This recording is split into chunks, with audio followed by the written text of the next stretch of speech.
আসসালামু আলাইকুম দর্শক, আপনারা সকলে কেমন আছেন? আশা করি সকলে অনেক ভালো আছেন। ওর সামনে আটকে আছে আমার বন্ধু, সে বলে ক্যামেরা উঠতে ভয় পায়, কিন্তু বর্তমানে সে বিয়ের জন্য লাফাইতেছে।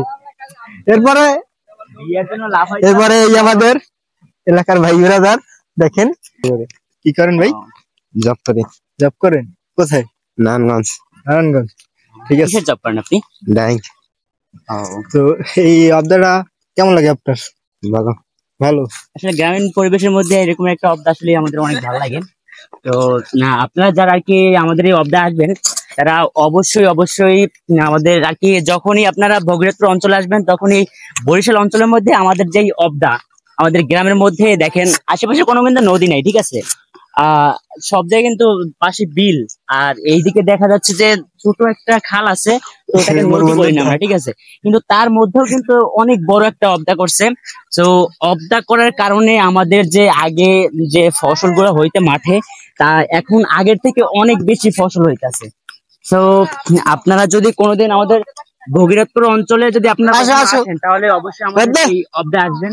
দেখেন অবদার পরিবেশটা কিন্তু আসলে অনেক সুন্দর, ঝাউ গাছ গুলো অনেক অনেক বড় হয়ে গেছে, এবং এই যে আমাদের পিছনে যে দেখতে পাচ্ছেন কিছু মানুষ, এরা কিন্তু অবদায় ঘুরতে আসছে। এখন তো প্রায় বিকেল শেষ, তাই আর কি এখন কোনো মানুষ টানুষ নেই, সব আর কি চলে গেছে। তো আপনারা যদি কখনো আসেন এইদিকে, তাহলে অবশ্যই আমাদের এই অবদা আসবেন। আর আমাদের অবদা আসলে কিন্তু একটা বড় একটা সমস্যার মধ্যে পড়বেন, সেটা হচ্ছে দোকান পাবেন না আপনি। তো দোকান পাইতে হইলে দেখবেন আপনি, এই যে আমরা পিছনে রাইট খাইছি, পিছনে একটা দোকান আছে, তো ওই দোকানে আপনি পাবেন শুধু সিগারেট পাওয়া যাবে, তারপরে ঠান্ডা পাবেন, কিন্তু ঠান্ডা পাবেন না, পাবেন গরম, কারণ ওইখানে ফ্রিজ নাই। তো আপনারা যদি কখনো দোকান খোঁজেন, যদি কখনো পিপাসিত হন, তাহলে আপনারা গরম খাইতে পারবেন, ঠান্ডা খাইতে পারবেন না কখনো, ঠিক আছে? ইনশাআল্লাহ সবাই আসবেন, আইসা সবাই ভিডিওটা নেবেন, ঠিক আছে? আর আপনারা যারা যারা ভিডিওটি দেখতেছেন, তারা অবশ্যই শেয়ার করে দিবেন, আর আমাদের সাথে থাকবেন সব সময়। আর হচ্ছে এই হচ্ছে আমার বন্ধু, দেখেন ওই যে সে শরম পায়, অবশ্যই সে শরম পায়, কিন্তু বিয়ে করতে চায়, বিয়ে করতে চাই। দেখেন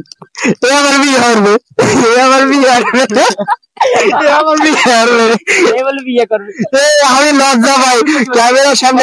আপনারা যারা যারা ভিডিওটি দেখতেছেন, আপনারা একটু কমেন্টে অবশ্যই জানাবেন, এ বিয়ে করে কি করবে, এ বাসররাত কেমনে করবে? ক্যামেরার সামনে আইতো ভয় পাই, হে আমার বলে একটা বিয়ে করবে।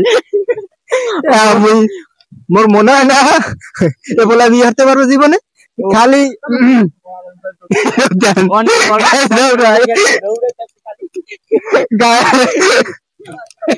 আপনারা একটু কমেন্ট করেন কি ভবিষ্যৎটা কি, আসলে এরা কিভাবে পরবর্তী সময় এরা বাচ্চা দিতে পারবে নাকি, এরা জীবনে উন্নতি করতে পারবে না। তো সবাই ভালো থাকেন, সুস্থ থাকেন, আবার দেখা হবে নতুন একটা ভিডিওতে।